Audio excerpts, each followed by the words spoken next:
Obrigado, Senhor, pelo dia que o Senhor nos deu, por aquilo que já ouvimos da Tua Palavra nesse dia, pela manhã, por aquilo que o Senhor permitiu que fizéssemos para o Senhor nessa tarde, ó Deus, e por a oportunidade de novamente estar o cultuando agora, ó Deus. Ó Senhor, sei com aquilo que vamos lhe prestar, ó Deus, queremos que o Senhor presida entre nós, ó Deus, queremos ouvir a Tua Palavra e prepara o nosso coração, ó Deus, a colocar em prática aquilo que vamos ouvir. Sei que os nossos amigos que aqui estão, que ainda não tiveram uma experiência pessoal com Jesus, que hoje seja uma noite de salvação, ó Deus, que os anjos façam festa no céu por pessoas que venham a se encontrar com o Senhor. Nós oramos certos de que o Senhor está entre nós, em nome de Jesus. Amém. Pode sentar.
A igreja tem um trabalho que começou com um núcleo de estudo bíblico.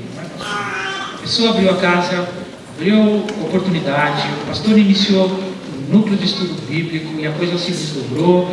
E já uma vez já se realizou o culto com as pessoas envolvidas nessa atividade ali na gleba do Pêssego. E nessa quarta-feira, novamente, haverá a oportunidade de mais um culto. O pastor estará saindo para 15 horas, é isso?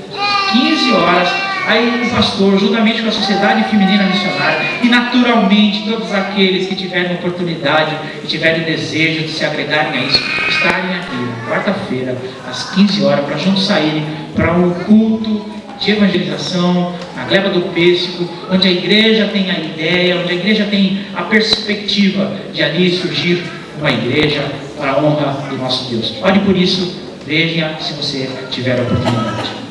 Nós vamos continuar no espírito de adoração que estamos agora.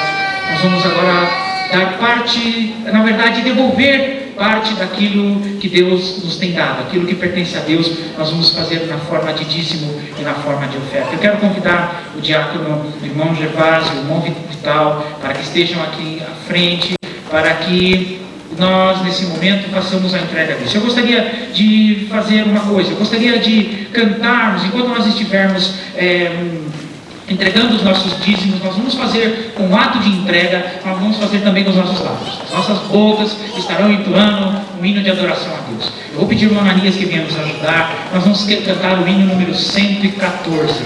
O hino 114, enquanto nós estaremos entregando a Deus os nossos dízimos e as nossas ofertas.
Eu vou fazer um solo aqui, irmãos. Cadê o Marquinhos? Marquinhos saiu? Então vamos tocar sem bateria então. Bom.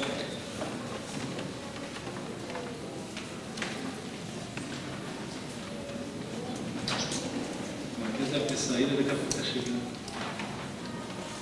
Bom, hoje, apesar da noite estar fria, eu acredito que os nossos corações estejam, no mínimo, um pouquinho quentinhos, né? Se não pelo agasalho, pelo Espírito de Deus que está em nós, né? Eu confesso que eu fico muito contente quando eu vejo que no frio a igreja do Senhor Jesus vem não para esquentar, né? Mas vem para animar, né? E principalmente da palavra de Deus. E meditando sobre as músicas que nós vamos louvar a Deus hoje,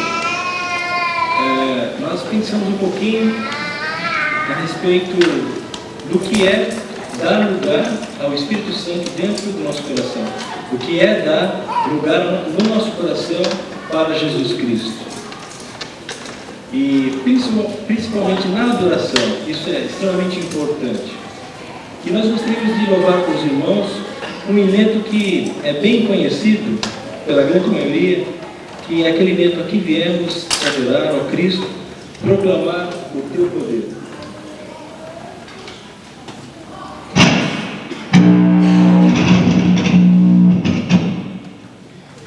E nos levantamos para o teu louvor, Senhor Jesus, Rei Salvador. Aqui viemos por amor, ó Cristo, aceita a nossa adoração. Que a nossa vida no altar de Deus confirme a nossa adoração. Vamos nos colocar de pé e vamos louvar a Deus com esse evento que eu acredito que conhecido pela maioria dos irmãos. E nós vamos cantar louvando a Deus.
E ainda, louvando a Deus, nessa tônica de nos esvaziar e deixar que realmente Deus ocupa o trono de nosso coração, das nossas vidas, vamos louvar com aquele neto que diz o seguinte: que o brilho desse mundo se se apaga ante ti, a glória desta terra nada é. Tudo cai em tua presença, ó Rei, formosa é a tua presença, Senhor. Todos estão lembrados? Tirando eu, todos estão lembrados, né? Então tá ótimo.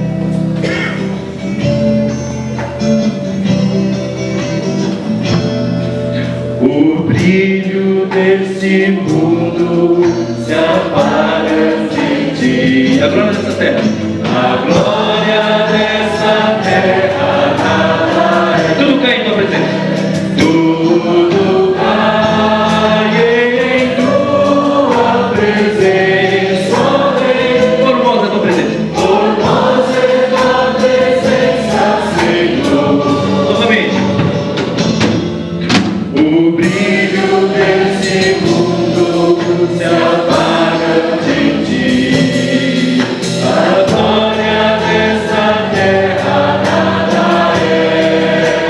Tudo cai em tua presença, ó Rei. Formosa é tua presença, Senhor. Tua presença está aqui. Tua presença está em mim agora. Tua presença está em mim. E o teu povo te recebe. E o teu povo te recebe, adorando-te. Formosa é tua presença, Senhor. Tua presença. Tua presença está aqui. Está em mim agora. Tua presença está em mim, e o teu povo te recebe, adorando-te. Formosa é tua presença, Senhor. Formosa é tua presença, Senhor. Formosa é tua presença, Senhor. Amém. Quem está sentindo Jesus agora, nesse momento em nossos corações, abaixe suas frontes, nós vamos orar. Senhor Jesus, nós te louvamos, ó Pai, porque nesse momento nos esvaziamos o nosso coração para que tu possa entrar, Senhor Jesus, e que nesse momento, ó Pai, aquilo que está em nosso coração, seja uma ansiedade, seja uma tristeza, seja um problema, a falta de dinheiro, o desemprego, a saúde, ó Pai, que nesse momento, em nome do Senhor Jesus, ó Pai, que tu possa ocupar esse lugar, porque tu é mais importante. Tu é mais importante que a enfermidade, tu é mais importante que o desemprego, tu é mais importante que a solidão, Senhor Jesus, porque tu é muito mais importante do que todas essas coisas. E se algo, ó Pai, impede que ouçamos a Tua palavra, algo que impede que ouçamos a Tua voz, Senhor Jesus, agora no louvor, agora logo após a mensagem do Teu Evangelho, através do pastor Haroldo, que nesse momento, ó Pai, Tu possa ocupar. Nós estamos pedindo, implorando e pedindo que Tu entre em nossas vidas e que aceite esse louvor, ó Pai, em nome do Senhor Jesus. Amém. Amém. Nós vamos louvar agora, irmãos, porque quem está à direita de Jesus, de Deus, o próprio Jesus. Então nós vamos louvar. Tu estás à direita de teu Pai com majestade. Tu sentaste à direita de teu Pai com majestade, está coroado. Marquinhos, pode entrar para ocupar sua posição, querido. Pode ocupar sua posição. E nós vamos louvar. Tu sentaste à direita de teu Pai com majestade. Coroado, Senhor, és fiel, justo e veraz. És meu amo e meu dono, com amor te seguirei. Assim só. Meu Dudu.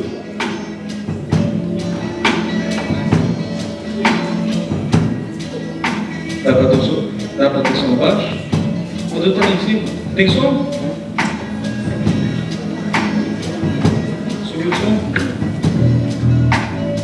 Foi? Não, tem que ser com todo mundo. Tem que ser com todo mundo. O louvor tem que ser com todo mundo. Não é verdade, irmãos? Amém? Vamos lá então. Tu sentaste à direita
Queremos te servir, Senhor Jesus, que nesse momento tu possa pegar, Senhor Jesus, essas vidas que ainda não te têm, Senhor Jesus, e possa, Pai, falar-lhes de perto, e que elas possam sair daqui transformadas, assim como nós também. É que te pedimos e te agradecemos em nome do Senhor Jesus. Amém. Vamos para sentar.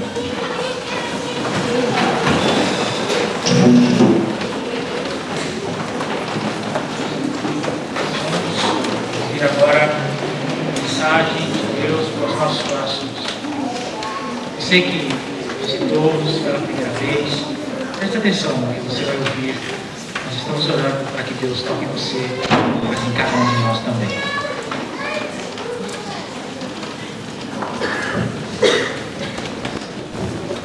O texto que temos diante de nós nesta noite e para o qual peço que os amados irmãos abram suas Bíblias é no livro do Êxodo, o livro da saída, o segundo na sequência da Biblioteca de Deus, capítulo 3. Leremos os versículos de 1 a 8.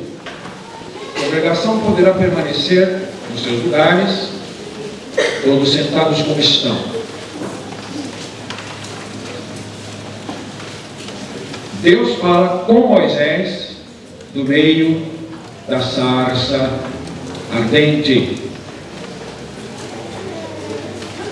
Apacentava Moisés o rebanho de Jetro, seu sogro, sacerdote em Midian, e levou o rebanho atrás do deserto e veio ao monte de Deus, a Horebe.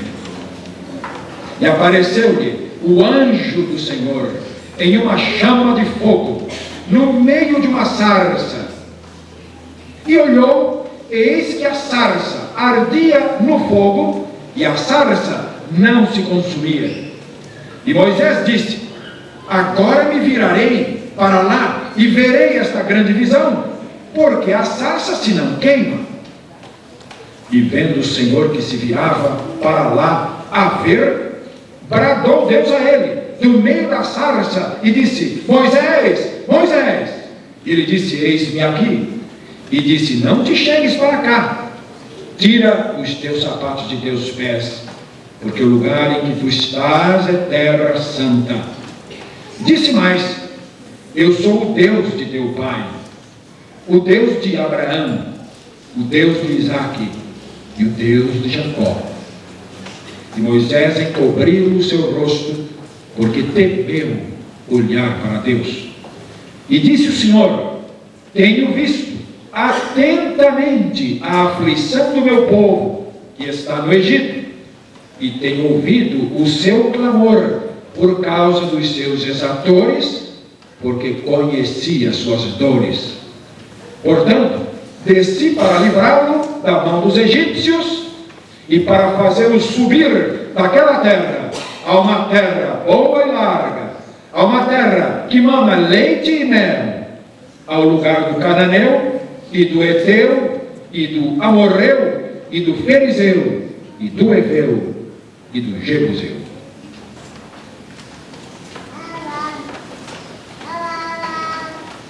Meus amados irmãos, podemos dizer que este é um dos grandes momentos na história da redenção. A história do mundo caminha paralela com a história da redenção. Linearmente, a filosofia da história que a Bíblia apresenta é de uma história linear. É uma história que tem um começo, um desenvolvimento e se encaminha para um clímax, se encaminha para um apogeu, se encaminha para aquilo que o francês chama de dénouement, uma realização. Não é ela cíclica, como queriam os antigos gregos. A filosofia de história da antiga Grécia era uma história cíclica que voltava sempre ao começo. Ela se desenvolvia, tinha um apogeu, depois tinha a queda, depois a decadência, o desaparecimento e o começo de um novo ciclo. A história da Bíblia é uma história que tem começo, meio e fim. É uma história que tem um propósito.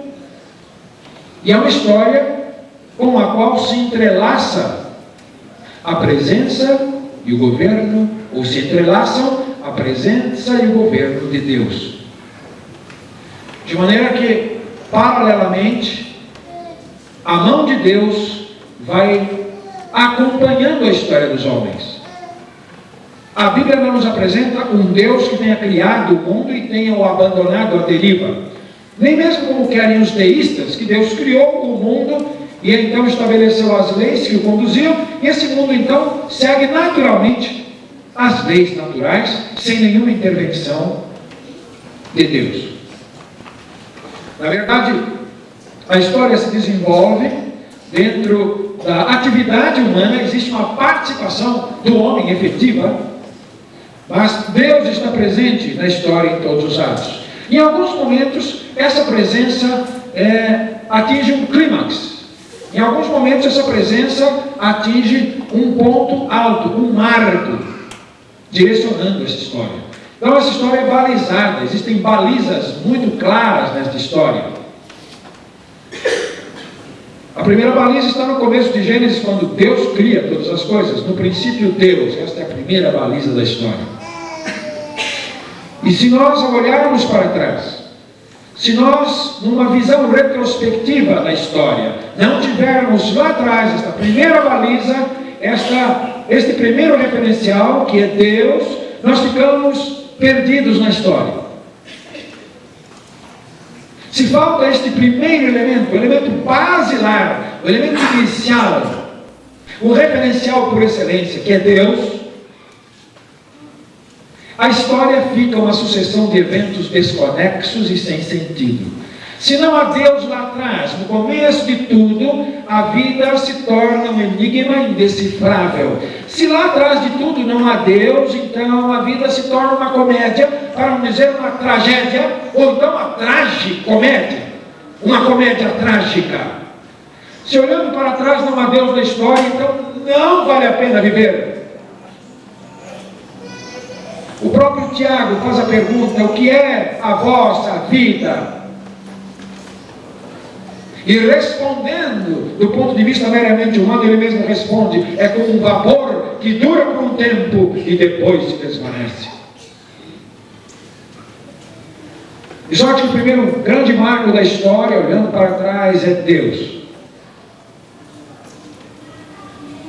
Nossas mentes e nossos corações e nossa sensibilidade foram criados de tal maneira que essa resposta se encaixa perfeitamente na ansiedade e na inquietude de nossas almas.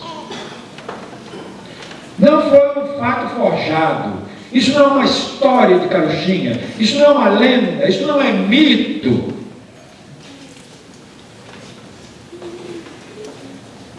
Na verdade, o primeiro versículo da Bíblia é o primeiro marco direcionador. É a primeira baliza orientadora de que a história tem um propósito. Mas a história, senhores, não é história simples sucessão de fatos. Na verdade, a história é a história de pessoas como nós.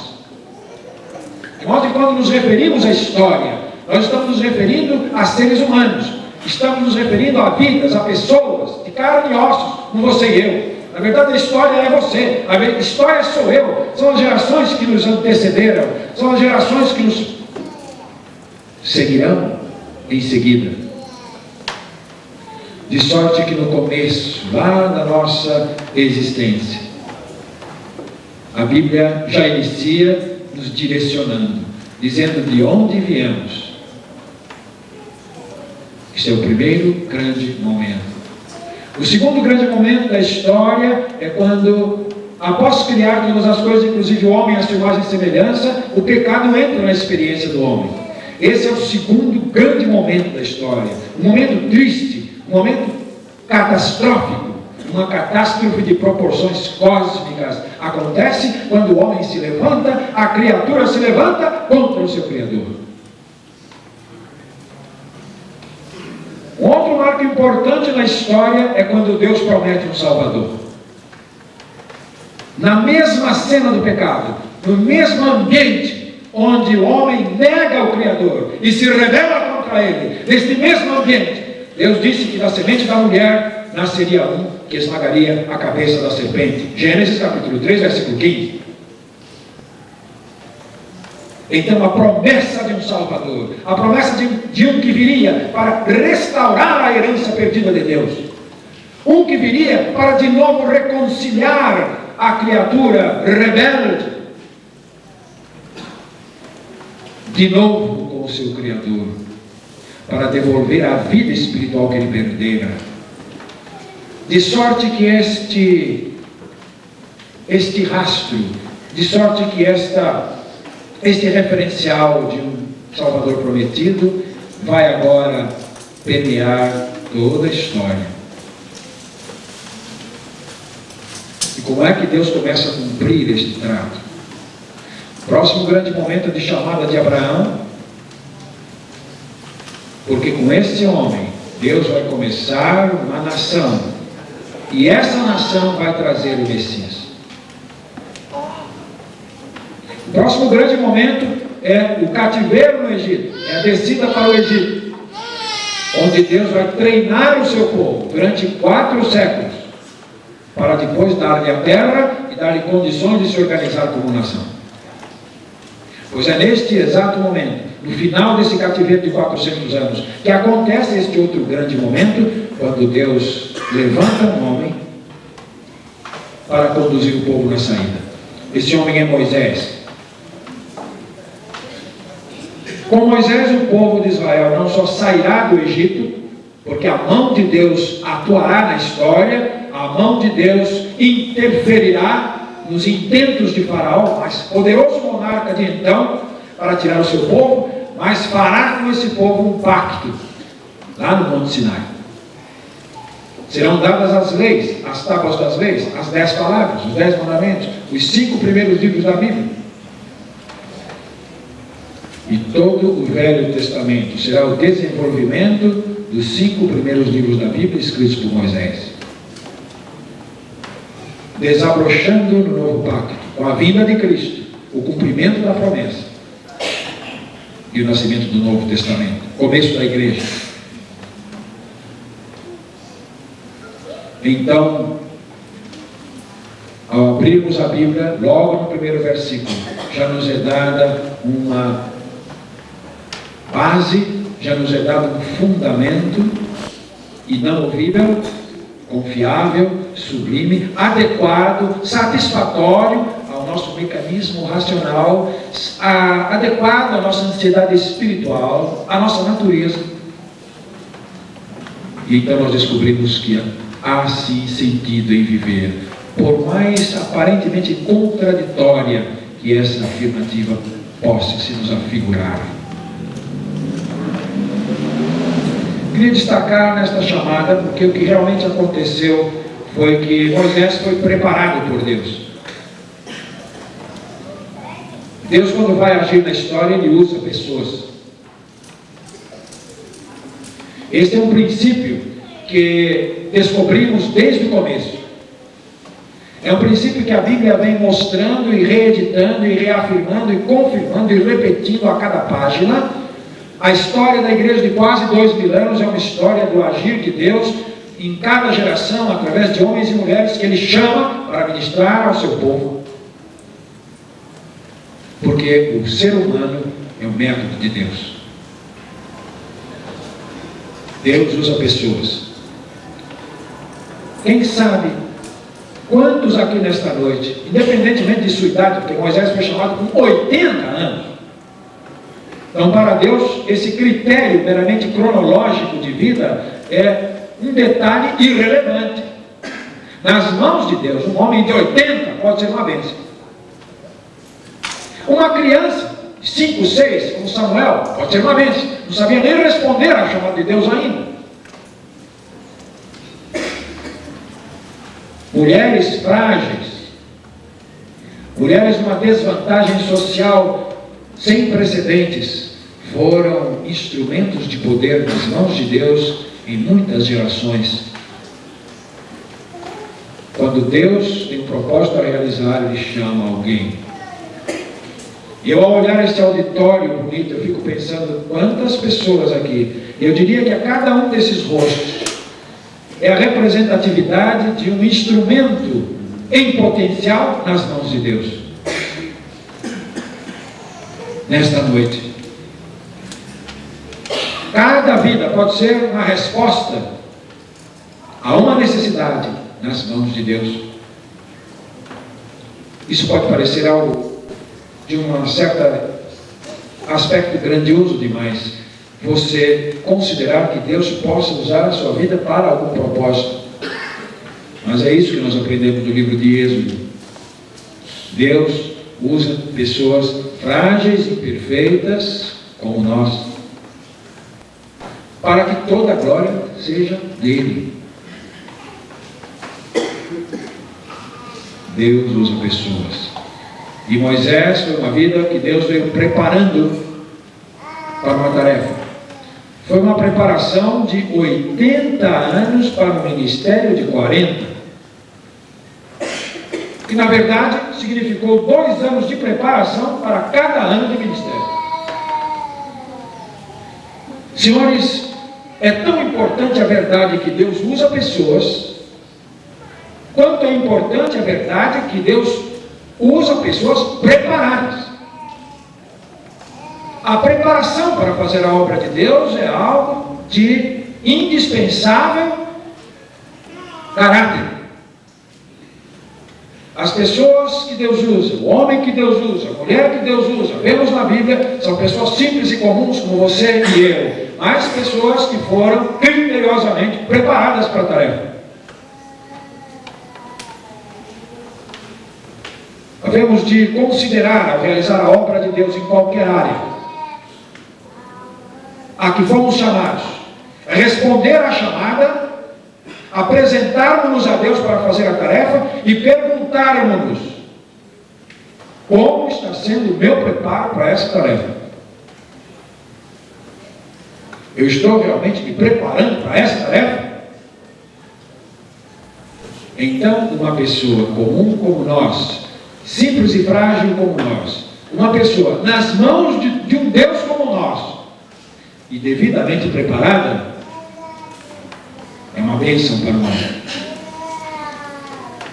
O violinista do Teatro Municipal de São Paulo, quando na retomada, ele foi remodelado, ele foi reformado, o Teatro Municipal de São Paulo, e na retomada foi feita uma entrevista com a orquestra filarmônica, com os músicos da orquestra. E foi entrevistado o músico mais antigo, ele estava há mais de 40 anos como violinista do Teatro Municipal. E o repórter disse a ele: depois de mais de 40 anos tocando violino nessa orquestra, o senhor deve estar, já vem aqui, já sabe tudo automático, já está no automático. Ele falou: engano seu. Depois de mais de 40 anos tocando nessa orquestra, se eu ficar uma semana sem treinar no meu violino, eu não sou mais o mesmo artista. E quando eu ouvi isso, fiquei agradavelmente impressionado. Ainda há pessoas que levam coisas a sério neste mundo.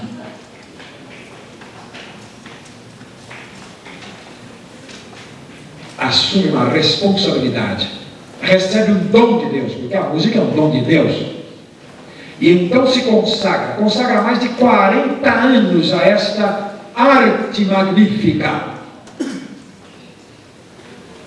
mas para executá-la com precisão, para executá-la com perfeição, a dedicação é integral. O estudo, o treinamento, a consagração são constantes. Moisés é uma prova disso. Os primeiros 40 anos ele viveu no palácio de Faraó. Adotado pela rainha, pela princesa do Egito, ele foi criado como filho da filha de Faraó. A Bíblia diz que ele foi criado em todo o conhecimento e toda a ciência dos egípcios. A maior nação do mundo, sem dúvida alguma. Os egípcios eram versados em astronomia. Conheciam os astros, o movimento dos astros. Eram versados em arquitetura. Eram versados em geometria. As pirâmides estão aí para provar o avanço daquela civilização impressionante. As pirâmides são construídas de tal maneira que os seus lados estão orientados para os 4 pontos cardeais.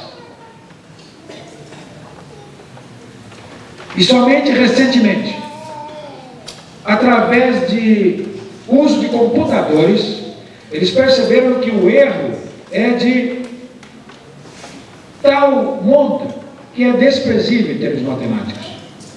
Tal a precisão do acerto que eles fizeram no cálculo das pirâmides. Só pode ser descobrido o erro, é desprezível inclusive, por cálculos de computador.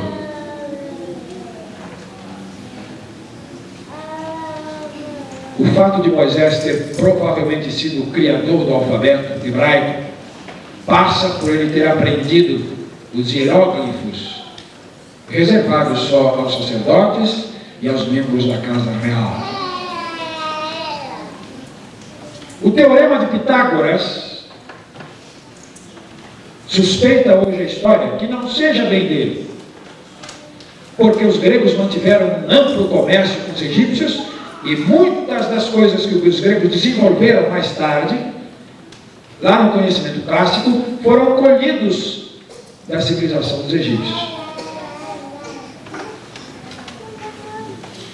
Pois Deus forjou a preparação inicial deste homem que ele iria usar durante 40 anos na corte da maior potência da época. Com 40 anos, provavelmente Moisés descobre ou se conscientiza do elo que o une àquele povo escravizado. A Bíblia diz que ele tenta interferir numa questão entre egípcios e hebreus, e ele mata um egípcio na tentativa de estabelecer ali uma justiça. E ele esconde o povo. Ele acha que ninguém vai saber de nada. Mas a Bíblia diz que isto é descoberto. E quando é descoberto este homicídio, ele precisa fugir do Egito. Ele vai para a terra de Midian. Sem saber, ele na fuga precisa atravessar o deserto. Ele precisa caminhar pelo deserto para chegar a Midian, que é perto das fronteiras da Palestina. Sem saber, esta fuga pelo deserto já era uma preparação antecipada. Ele conhecer os caminhos por onde mais tarde, 40 anos depois, iria levar o povo. Dos 40 aos 80 ele mora em Midian com um sacerdote do Deus vivo, chamado Jetro, casa-se com uma de suas filhas e torna-se um pastor. Na formação de um caráter, são necessárias 2 coisas, sem dúvida alguma. É preciso uma preparação secular básica. Eu não vou dizer que Deus não use as pessoas simples e iletradas, sim, Ele o faz. Mas para algumas tarefas tarefas de certa monta, é preciso uma pessoa que se encaixe naquela situação. Era o caso de Moisés. A tarefa que ele ia desempenhar era uma tarefa que exigia uma pessoa com uma preparação intelectual, acadêmica, científica, extremamente refinada.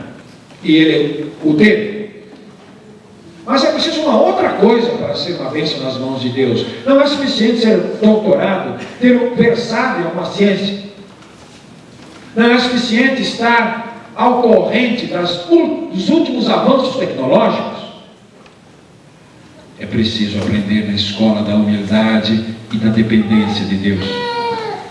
Um homem que seja grande nos padrões humanos, grande diante dos homens, mas não seja pequeno diante de Deus, esse homem não serve.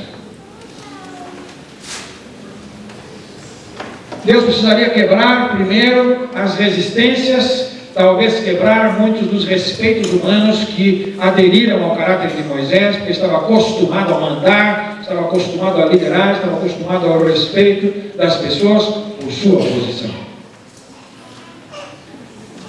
E na escola do deserto, 40 anos, Deus moldou aquele caráter para a humildade. Deus trabalhando esse barro, Deus trabalhando esta massa, embora isso doesse. Eu acredito que se o barro na mão do oleiro pudesse reclamar, ele reclamaria bastante, porque deve ser muito desconfortável, não é? Ser apertado daqui e pressionado dali para dar a forma que o oleiro quer. 40 anos na escola da humildade.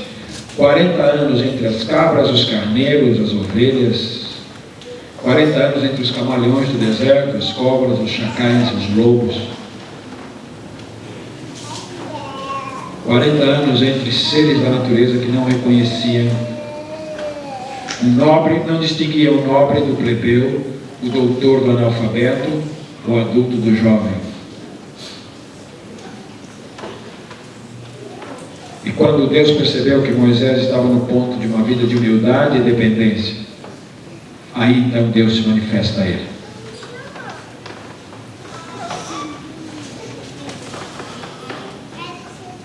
Outra coisa que eu quero destacar aqui nesta noite é quando Deus tem um propósito para operar, Ele pode fazer até de seus inimigos uma ferramenta em suas mãos. Quando Deus resolve operar, Ele tem um propósito na história ou numa vida qualquer, Ele pode fazer até que os seus inimigos sejam instrumentos dos seus propósitos, ferramentas em suas mãos. Como fez dos egípcios uma ferramenta na preparação do seu povo, e fez de Faraó uma ferramenta para manifestar a sua glória no Egito.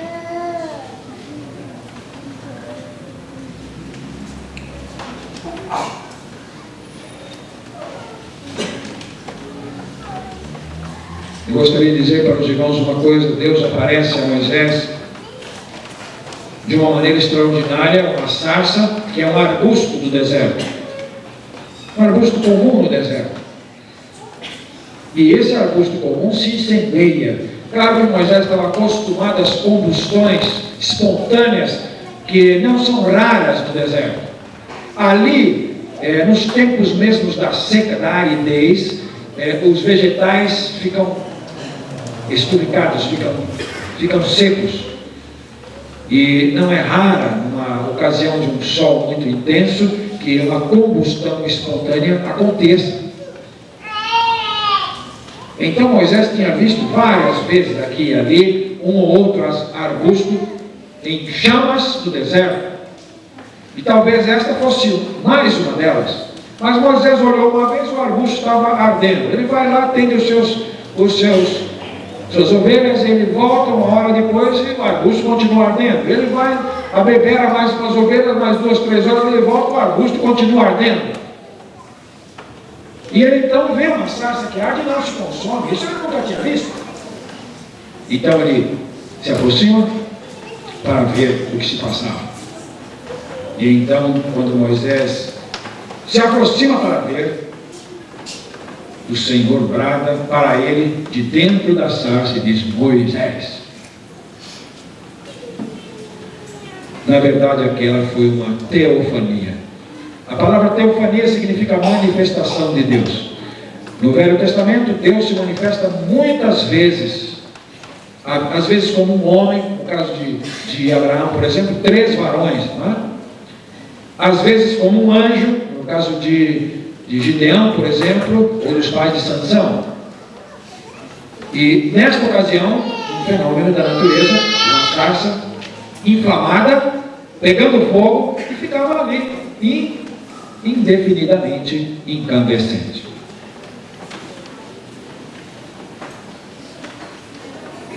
Meus senhores, uma pessoa não pode caminhar segura no mundo aqui embaixo, enquanto ela não se apercebe do mundo espiritual acima de nós.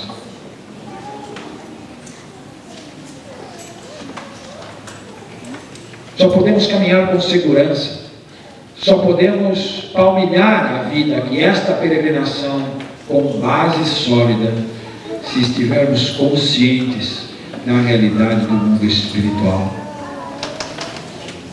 E por mais que Moisés tivesse ouvido falar do Deus de seus pais, por mais que tivesse ouvido falar do Deus de Isaac, de Abraão e de Jacó, por mais que se identificasse com aquele povo que era escravo, e por causa desse povo ele cometeu um homicídio, ele não tinha ainda uma experiência pessoal com esse Deus vivo.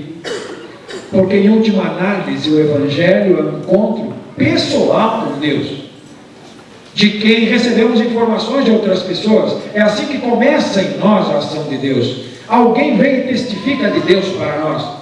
Alguém vem e fala do que Deus fez na sua vida. Alguém vem e fala da sua conversão, do seu novo nascimento. Alguém abre a Bíblia e fala de Deus para nós. Alguém canta um hino de Deus para nós. Alguém toca hinos de Deus para nós. Às vezes nossos pais mesmo abriram as Bíblias e nos falaram tantas vezes do nome de Deus. Quantas vezes não fomos levados pelas mãos para a igreja? Quantas vezes o professor da escola dominical contou lá as historinhas do flanelógrafo ou projetou na parede e nós ouvimos falar de Deus? Mas Deus não será uma realidade para nós enquanto pessoalmente, coração a coração, nós nos confrontarmos com Ele. Enquanto não houver um relacionamento interpessoal, enquanto o espírito do homem não se abrir para o Espírito de Deus, a vida do homem fica só numa dimensão terrena, e mesmo aquele não anda seguro. Mas quando o homem se apercebe do mundo espiritual acima de nós, então a vida para ele, a vida aqui embaixo para ele, ganha significado. Quando isso acontece, o homem está preparado para atravessar os desertos da vida.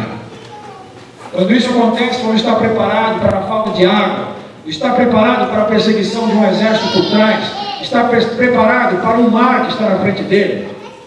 Quando isso acontece, ele está preparado para enfrentar as serpentes ardentes do deserto. Quando isso acontece, ele está preparado para enfrentar os inimigos no caminho. A falta de água, a falta de comida, a falta de armas. Quando isso acontece, o homem está realmente preparado para viver.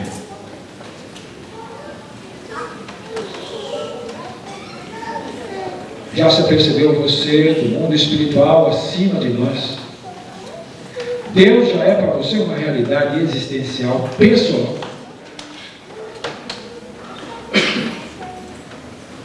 Cristo é para você mais do que uma ideia.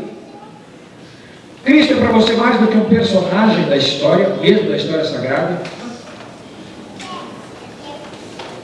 A igreja para você é mais do que uma sociedade de pessoas que se reúnem num lugar para cantar, ouvir, falar de um livro e contar histórias do passado.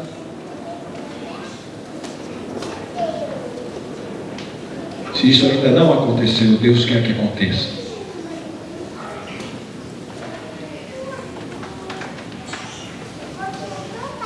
Aos cativos. Aos cativos, Deus usa alguém para dizer-lhes que há libertação. Eu acho interessante que Deus não foi diretamente ao Egito e não fez lá um prodígio assim especial para chamar a atenção do seu povo, mas Deus foi ao deserto, marcou com Moisés um encontro ali. Moisés nem sabia disso, E então preparou aquele homem para, através daquele homem, ir ao encontro do seu povo com uma mensagem e dizer para aqueles cativos que havia libertação.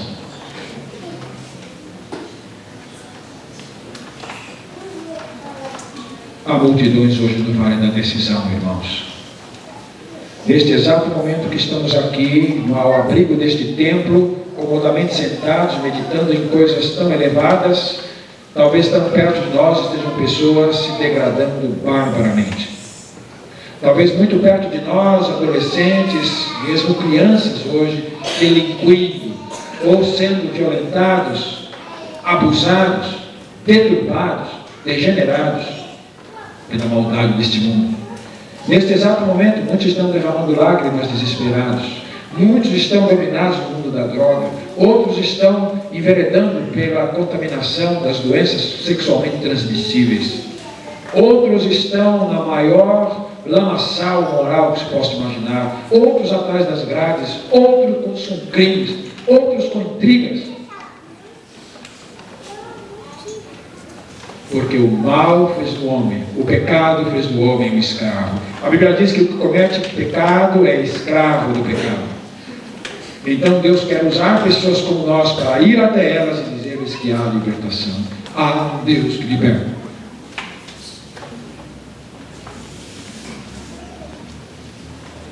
Então Moisés é chamado por uma tarefa que se lhe afigurou sobre-humana e ele dá algumas desculpas. No começo Moisés não está desejoso de ir, ele não está disposto a enfrentar esse desafio tão grande, voltar ao Egito. De lá ele já havia fugido, ia voltar de novo, agora como? Mas Deus disse que vai com ele. E essa garantia de Deus de ir com ele é o arrimo que ele precisava. É a força invisível que o impele. Eu serei contigo. Eu serei com a tua boca, eu serei contigo. A vara que levares na tua mão, com ela fará os sinais que eu vou mandar. Meus queridos, quando nós nos envolvemos com Deus e nos colocamos à sua disposição para trabalhar com Ele, em cooperação com Ele, nós nos colocamos sob o comando de um Deus que nunca perdeu uma batalha. Nós nos colocamos sob a direção de um Deus que nunca perdeu um homem que confiou nele. Deixe-me dizer que quando nós entramos para servir a Jesus Cristo, nós entramos num combate desafiador. A vida cristã é muito difícil. Não acreditem no evangelho da facilidade. Não aceitem o evangelho do mar de rosas. Não existe o evangelho do mar de rosas. Existe o evangelho de uma cruz pesada para carregar a cada dia. Se alguém quiser vir após mim, negue-se a si mesmo. Tome a cada dia a sua cruz e siga-me. Se alguém quer seguir a Jesus Cristo no evangelho, saiba que vai ter que entrar num combate renhido contra 3 inimigos terríveis: o mundo, o diabo e a carne. O mundo, o sistema adverso à vontade de Deus. Nós estamos inseridos no mundo contrário à vontade de Deus. E esse sistema decaído se levanta contra o crente. É como que nadar contra a correnteza. As mentes das pessoas ao nosso redor não funcionam como a nossa ainda. Poderão vir a ser, mas não funcionam ainda como a nossa. Giram em torno de outros eixos. Estão alicerçadas sobre outros valores. Seguem em outras direções. E então, quando nós nos colocamos ao lado de Cristo, automaticamente nós nos colocamos contra o mundo. Temos que vencer também o diabo e suas hostes espirituais, forças espirituais que operam nos lugares celestiais. Há 2 erros graves cometidos contra essa questão do demônio. Primeiro, é ver em tudo demônio. Esse é o primeiro erro grave que muitas igrejas têm cometido. Muitas igrejas têm enveredado por este erro. Tudo é diabo. Há muita coisa que é da responsabilidade do homem mesmo. Mas o outro erro que nós cometemos é vivermos como se o diabo não existisse. É ignorar a presença, a ação, a influência deste inimigo que não cochila. Se nós cremos que Jesus é a verdade, e se nós cremos que Jesus Cristo é Deus, se nós cremos que a palavra de Jesus Cristo é a palavra de Deus, então temos que acreditar no diabo e seus anjos. E quando nós nos convertemos, nós nos colocamos não só contra este mundo, mas nós nos colocamos também em guerra declarada contra as hostes espirituais do malvado. Mas há um terceiro inimigo que nós temos que enfrentar, e esse inimigo é a carne, ou seja, nossa própria natureza, tendente ainda ao erro. Quando nos convertemos, nós nos tornamos anjos de perfeição, e nós todos sabemos disso. Se não sabemos, deveríamos saber. Quantas vezes eu sou o inimigo de mim mesmo? Certos aspectos do meu caráter, certos traços da minha personalidade, certas características fundas do meu temperamento ainda insistem em aflorar e afrontar o meu ideal do novo homem. Então, nas minhas entranhas, no meu interior, existem praticamente dois haroldos. O velho, que deve ser crucificado com Jesus Cristo, e o novo, que nasceu da experiência. E essas duas naturezas se opõem a si mesmas. E se você é crente, você sabe do que eu estou falando. Mas tenham em ambos bom ânimo. Não estou dizendo isso para que seja um peso para os irmãos. Não estou dizendo isso como se for uma ameaça gratuita. Eu não estou trazendo isso para trazer aos irmãos uma preocupação, uma pressão psicológica e emocional. Eu estou trazendo isso para os irmãos porque a palavra de Deus nos ensina assim, e para dizer aos irmãos que tenham um bom ânimo. Para dizer aos irmãos que se alegrem apesar de tudo. Para dizer aos irmãos que se os inimigos são grandes, o comandante sobre o qual nós estamos batalhando é maior. O comandante sobre o qual estamos batalhando, essa tríplice frente de combate, nunca perdeu uma batalha. E nunca perdeu um homem, e nunca perdeu uma mulher que tenha confiado nele. Jesus Cristo orou ao Pai naquela noite que foi traído e disse: Senhor, todos os que me deste estão aqui, a não ser o filho da perdição. Quer dizer, que nunca foi. Filho da perdição significa ou perdido, nunca foi achado. Ele disse: aqueles que me deste, nenhum deles se perdeu. Como eu louvo a Deus por essa expressão. Que alegria, que conforto, meus amados, que esperança, que brilho glorioso se abre diante de nós, em cada dificuldade que surja, por mais incontornável que pareça, para dizer claramente no meu coração: o Espírito de Deus traz esta palavra: dos que me deste, nenhum deles se perdeu. Jesus Cristo quer que você saiba que Ele tem esse poder maravilhoso, e se você permitir, e se você concordar em se engajar no exército dele, Ele comandará a sua vida, e Ele vai com você para os campos de batalha. Eu sei que um dia nós vamos chegar na fronteira dos céus, e quando chegarmos lá na fronteira dos céus, irmãos, nós vamos chegar com os nossos corpos marcados das cicatrizes das lutas que lutamos. Nós vamos chegar lá com as nossas almas marcadas pelas cicatrizes dos combates. Paulo disse: ninguém me moleste, porque eu trago em meu corpo as marcas de Cristo. Naquele dia nós vamos comparecer lá, e a coisa mais gloriosa que poderíamos fazer naquele dia, para esse Deus Salvador, para esse Jesus Cristo resgatador, é dizer: Senhor, eis aqui as cicatrizes que eu ganhei no teu combate. Eis aqui, Senhor, o pendão que me entregaste, a bandeira que me confiaste, rota pelas batalhas que lutei ao teu lado.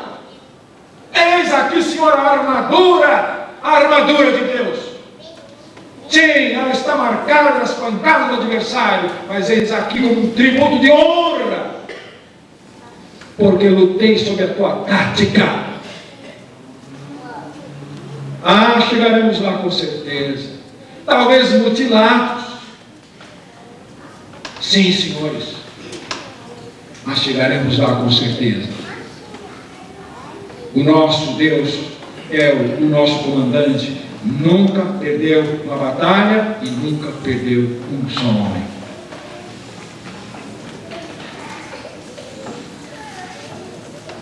A outra coisa que sabemos aqui claramente neste texto é que Deus não tem lugar específico onde Ele esteja. Deus esteve na vida de Moisés mesmo antes dele nascer. Moisés não estava muito consciente desta verdade. Deus esteve com Moisés nos 40 anos que ele frequentou os palácios, as melhores escolas e vestiu as melhores roupas do seu tempo. Esteve cercado das mais lindas mulheres, da fina flor da elite do Egito. Deus esteve com ele mesmo quando, na sua vaidade, na sua prepotência, ele desejava fazer justiça com as próprias mãos. Deus esteve com ele quando ele fugiu pelo deserto para que não morresse no caminho. Ele não sabia disso. Deus esteve com ele durante 40 anos de uma vida aparentemente sem sentido para ele, sem futuro, sem perspectiva, sem saber o que ia acontecer. Deus sempre esteve ali. Deus esteve com ele no palácio, esteve com ele no deserto, estava com ele agora no oásis de Midian. Deus agora estava com ele lá no Monte Horebe. Foi chamado Monte de Deus não por causa desse lugar fosse especial, mas porque Deus se manifestou a ele ali. Não é o lugar que importa. O que importa é a pessoa. Meus irmãos, vamos nos lembrar de um dado muito importante que o cristianismo contemporâneo tem que resgatar: o Deus onipresente. Tenho visto muita coisa acontecendo hoje que está desfigurando essa ideia de um Deus onipresente. Existem pessoas que estão indo morar nos montes. Nós vamos morar no monte ali. Com todo o respeito que eu tenho pela sinceridade dessas pessoas, eu creio e aposto que elas estão fazendo isso com sinceridade. Eu creio e aposto que essas pessoas estão sendo honestas no seu desejo de espiritualidade mais alta, mas com todo o respeito que elas me merecem. A Bíblia não me autoriza a esta prática, a aceitar, porque Deus não está no monte. O Deus da Bíblia está no palácio, no deserto, no oásis. Volta para o Egito com Moisés e volta para no deserto e vai para a Palestina, está com o seu povo onde estiver. Eu não preciso ir lá no Jordão para me batizar, não. Posso me batizar aqui no Rio Aricanduva mesmo, se não fosse poluído. Porque Deus que está lá na Palestina está no Brasil também.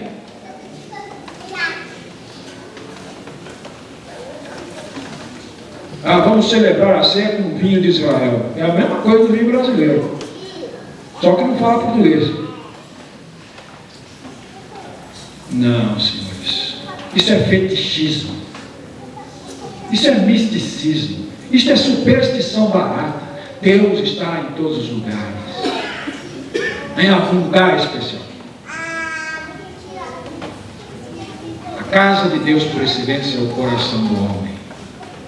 Que casa me construireis? Deus desafiou o povo. Que casa vocês vão me construir? Que casa vai habitar o Rei da Glória?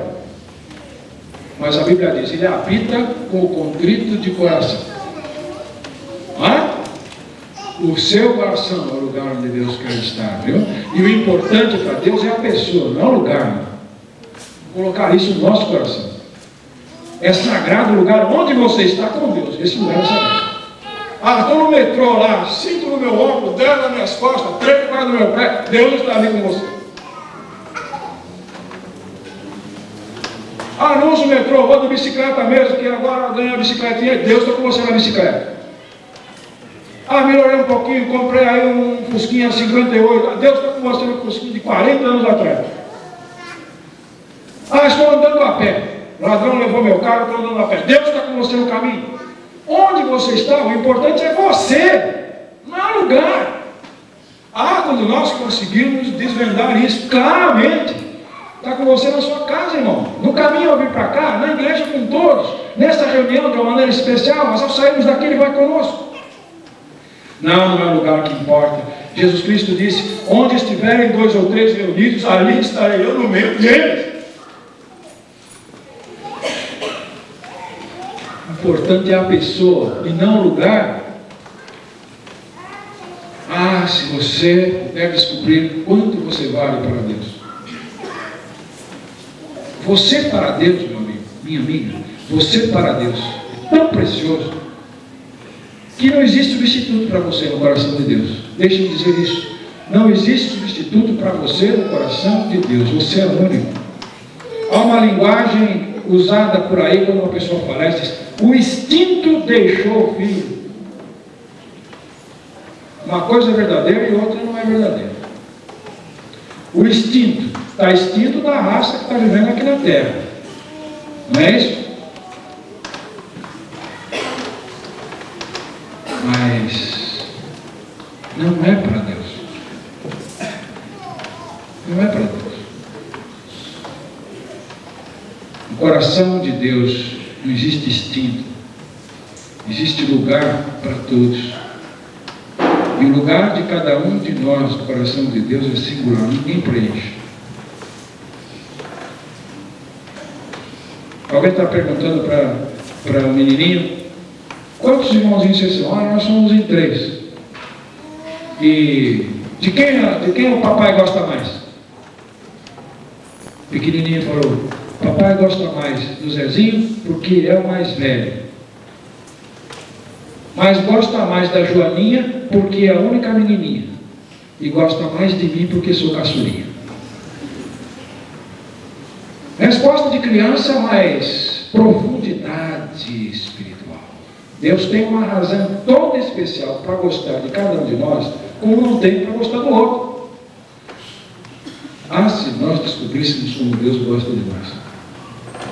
Sabe o que ia acontecer? Primeira coisa que ia acontecer: nós íamos nos valorizar muito mais, íamos ser muito mais felizes, íamos carregar muito menos peso, muito menos estresse. Estresse está matando gente por aí. E sabe por que o estresse mata? Não descobriram ainda que Deus gosta delas. O simples fato de eu descobrir que Deus gosta de mim de uma maneira toda especial, que não há substituto no coração dele para o amor que ele me tem, me tira o estresse. E a segunda coisa, se nós soubermos que Deus ama desta maneira, nós vamos amar a outra pessoa. Por que eu vou amar o Marcos Oliveira? Por que eu vou amar o Bebilato? Por que eu vou amar o Daniel e a Débora? Porque Deus ama você de uma maneira que ninguém ama. Então tem que amar. Eu não tenho alternativa para isso. Aquilo que Deus ama, eu vou amar. Sabe por quê? As coisas importantes para quem você ama são importantes para você. Ah, eu tenho um reloginho aqui.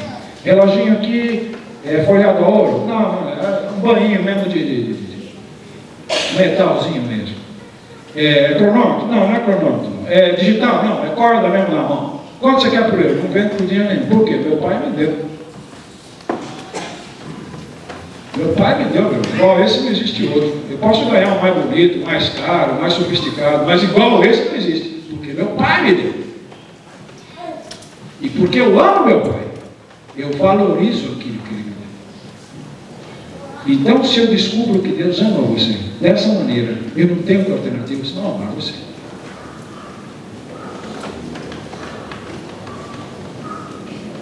Eu só quero encerrar dizendo que a imagem da sarça, que arde e não se consome, é graça de Deus. A sarça é frágil. A sarça é algo no deserto que não tem valor nem destaque nenhum. É algo perecível. Mas quando esse fogo estranho, quando essa labareda divina, quando essa presença se manifesta nessa sarça, ela se torna especial, especialíssima. Assim também nós, tomados como pecadores, longe de Deus, separados dele, somos sarças perdidas no deserto da existência. Não temos destaque nenhum, não temos valor nenhum, a nossa vida é um sopro, vai e desaparece.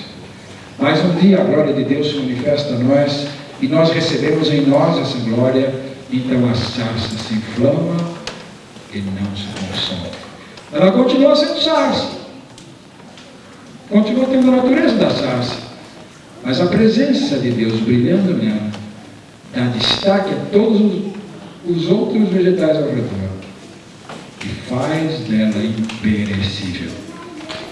Sarças como nós podem permitir que a graça iluminadora de Cristo se apodere de nós.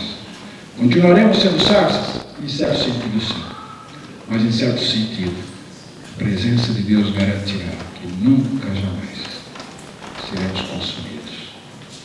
Que Deus nos abençoe nesta noite e voltemos para casa com esses pensamentos do íntimo de nossas almas. Amém.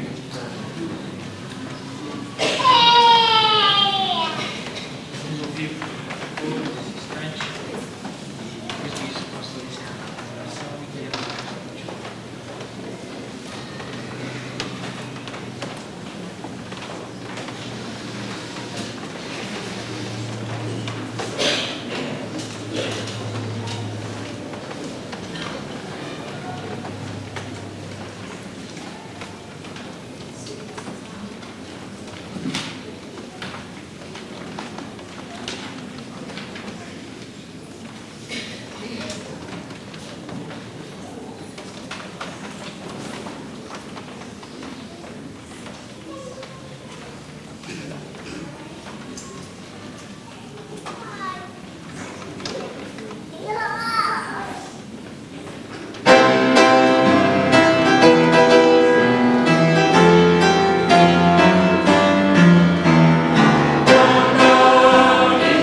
vamos orar encerrando e peço a todos que permaneçam sentados até o término do pós-lúdio. Não vamos sair antes da última nota do piano. Vamos esperar o pós-lúdio. O pós-lúdio é parte do culto ainda. Então aguardemos depois, silenciosamente, em oração, até que o pós-lúdio termine. Aí então, terminado o pós-lúdio, sairemos. Despede-nos, Senhor nosso Deus, com a bênção do Deus de Moisés, dos profetas, dos apóstolos. Despede-nos com a bênção de Deus que nos salvou em Jesus Cristo definitivamente. Permite que durante esta semana, Senhor, possamos viver à luz destas sublimes verdades que podemos aprender na Tua Palavra. Que elas possam ser incorporadas ao nosso caráter, aderir ao mais interior de nossa personalidade. E seja essa palavra que há de alimentar a nossa alma, nossos pensamentos, nossas atitudes, trazer-nos calma, confiança, consolação, esperança e alegria, mesmo nos momentos mais difíceis que estejamos vivendo. Que cada um de nós, na hora da dificuldade e provação, nos lembremos como Deus nos ama. E então essa certeza nos dará a calma, a serenidade para esperar a Tua intervenção no momento certo e a providência que Tu já tens a respeito de cada uma de nossas necessidades. Abençoa desta forma a todos os Teus servos desta reunião. Em nome de Jesus.